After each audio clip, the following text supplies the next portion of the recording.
meeting is being recorded. Good day, all.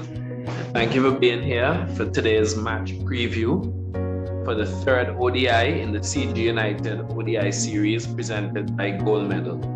As promised, today we have the captain, Nicholas Pooran, available to speak with you, the media. And I'm going to ask that if you have questions, that you please indicate by a show of hands in the Zoom group chat. Once you do show your hands in the Zoom group chat, I will get to each journalist in chronological order. The only raised hand I'm seeing currently is Brandon Paulette. So Brandon, please proceed. Hi, good afternoon, Skipper. Hope all is well. Just give us an update on Kimo Paul and Godikesh Moti and on their injury. Afternoon all. Just to update you on Moti. I think Moti has a fracture on his finger, so he's out of the series. Kimo Paul, I think he's fit now. He has recovered from his hamstring strain, so I think he's fit for play now. All right, we saw Shimron Hetmeyer based on reports that Hetmeyer would have passed a fitness test. Just give us an update on Hetmeyer and when should we expect to see Hetmeyer back in maroon colors? Again, very soon. I think he passed his fitness test this morning, which is wonderful news. So we're expecting to see him back, as soon as possible. Can't tell you exactly when because I'm not sure, but as soon as possible, as soon as we can get him on the field. All right, thank you. Thank you, Brandon. Ian Bishop.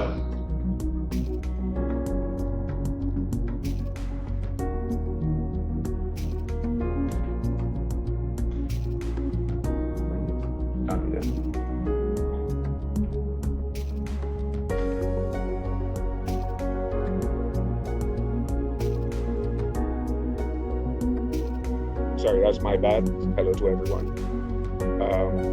Nicholas, hello to you. Hello, Dario. Now that you've had a chance to bat first and to chase, are you any closer to working on what you feel the strength of your team is? Very good question. We just started to obviously put performances together.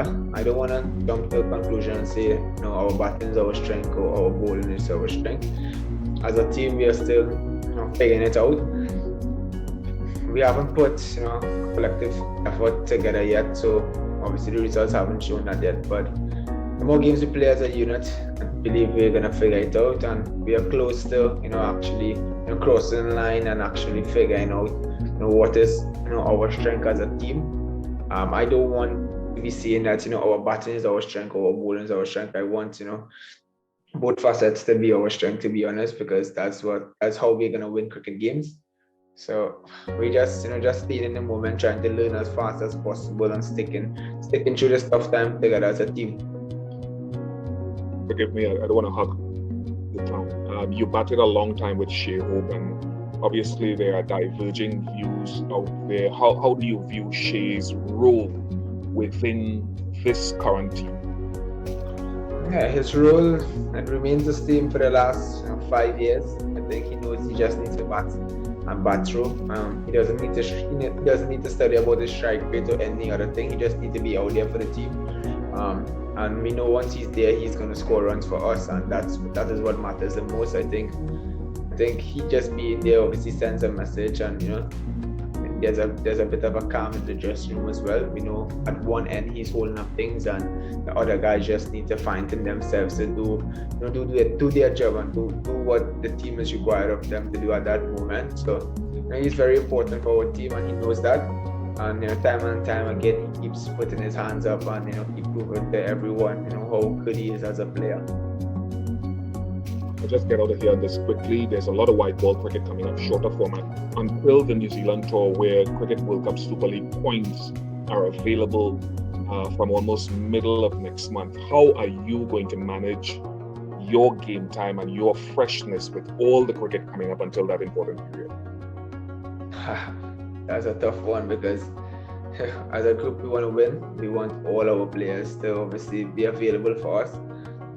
But in saying that, we need to look after our players, and that's a key. I think that's a collective effort. from the coach, this chairman of selectors and myself, we need to determine, not only myself, but the other guys who we believe need to obviously rest. And that's very important, obviously. But 80-20 games coming up, four more ODIs, and then CPL coming up, and obviously the additional of this, the 60 in the CPL. I think we definitely need to manage the players. How, I'm not too sure, but we need to figure it out and be smart about it as well. By the end of the day, we want to win, and we need all our guys available to us.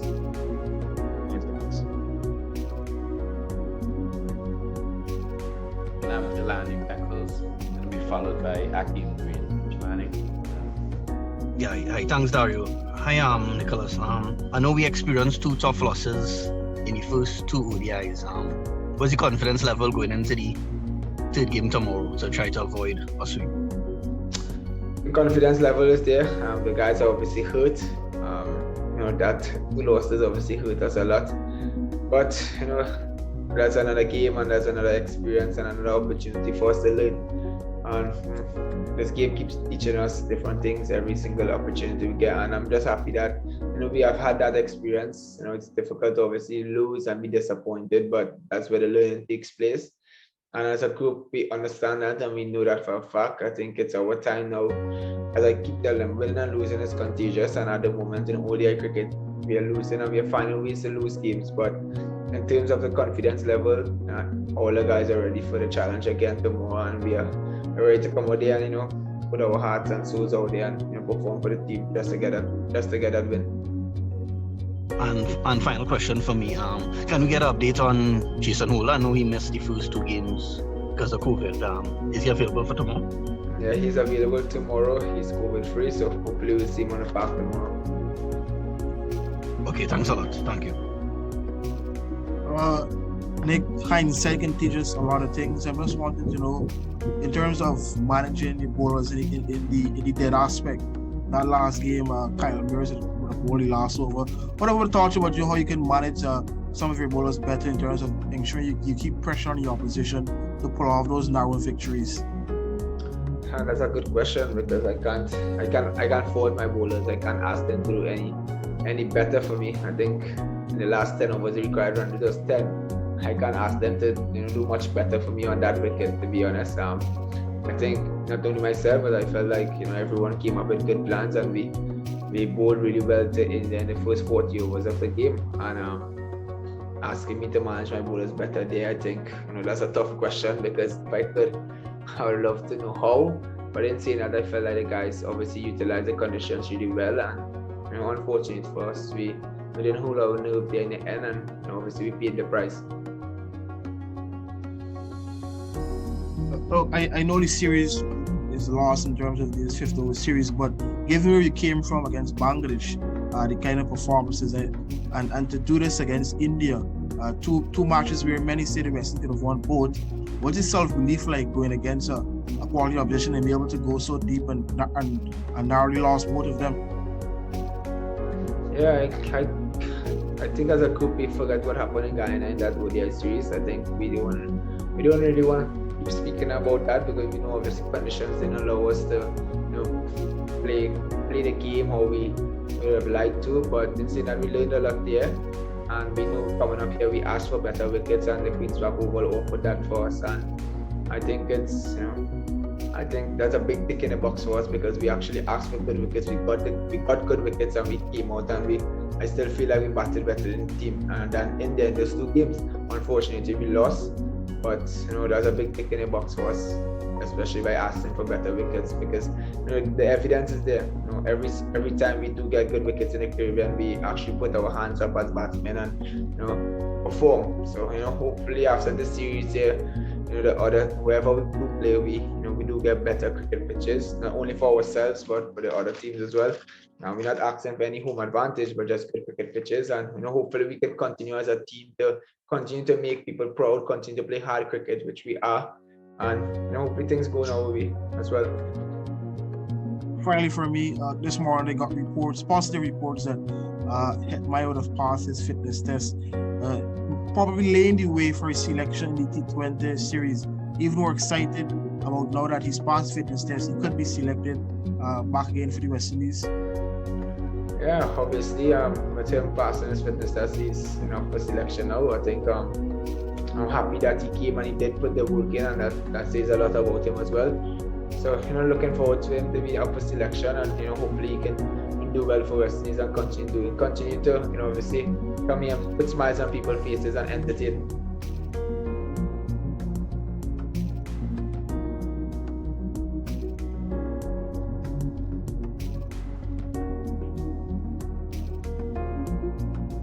Gerard Morris Seeley, and that's the only raise hand I'm seeing. So I think this will be the final set of questions of today's engagement. Gerard, please proceed.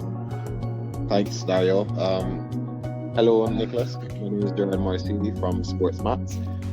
Just wondering, with Jason being available for selection, really and truly, who would he replace? Because Romario has been tremendous with the bat and the ball, pushing down the game to the final over in the first game and setting a few fireworks in the second. Who would Jason really be coming in for, since the all-rounders that are in the team have been performing so well? That's a good question. We obviously haven't picked team yet for tomorrow, and for me to guess and say who he's gonna be coming in for, if he's gonna be coming in, that would be rude of me. So I think we'll just have to wait till tomorrow to see what's the final 11. So I don't have an answer for you at this moment. All right. Would we be likely to see Casey tomorrow, since it's the final one-day international? Again, we'll have to wait till tomorrow to see that. I don't have an idea yet. Sorry, tomorrow we'll see. All right. How important is to get a consolation victory in tomorrow's game? Always important for us. 2-1 is better than 3-0. I know the guys, we really want a victory. We have been playing really hard cricket, and we feel like we deserve it. But again, not everything you want in life you get right away. But we're definitely gonna come out tomorrow and give it our all. And once we can continue to do the right things, then the results will take care of itself, and that's most important. And that's our focus. We'll lose or draw, we can't control that, but we can control what we do as individuals, and that is to continue to get better. All right, thanks, Cap. All right, thank you. Skipper, on behalf of the media, I'd like to say thanks for taking time out to answer the questions. And on behalf of the team here on the ground and the Cricket West Indies, I'd like to say thanks to the media for all of the coverage that has been on offer in the CG United ODI series presented by Gold Medal. We look forward to another exciting ODI tomorrow as this tour continues. Everyone enjoy the rest of your day. Thank you, guys.